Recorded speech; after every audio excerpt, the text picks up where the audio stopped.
আচ্ছা, লগের ক্ষেত্রে তোমাদের এই অঙ্কগুলো করার সময় লগের 1 থেকে 10 অবধি ভ্যালুগুলো লাগবে।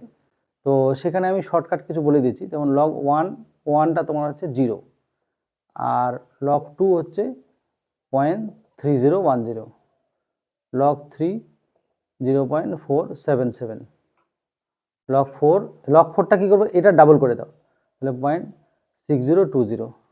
এবার লগ 5 যেটা আছে 0.699। এইটুক করার পরে বাকি কাজটা তোমাদের ইজি হবে। কেন হবে? যেমন যখন লগ 6 বলবে,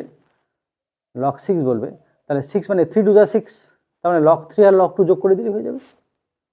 ঠিক আছে?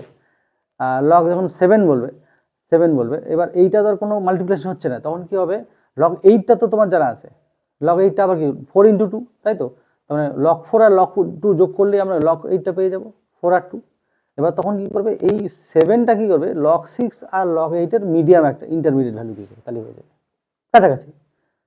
আর বেসিক্যালি কি হয়, যেটা ভ্যালু থাকে তার পয়েন্ট হয়। যেমন আমি দেখলাম, দেখো পয়েন্ট একটু বেশি করলেই হয়ে যায়। যেমন ধরো এখানে লগ 9 যদি বলি, লগ 9, তাহলে 3 3 যে 9, বা কি ওটা লগ 3 স্কোয়ার বলতে পারো, তার মানে কি 2 লগ 3 বোঝা গেল।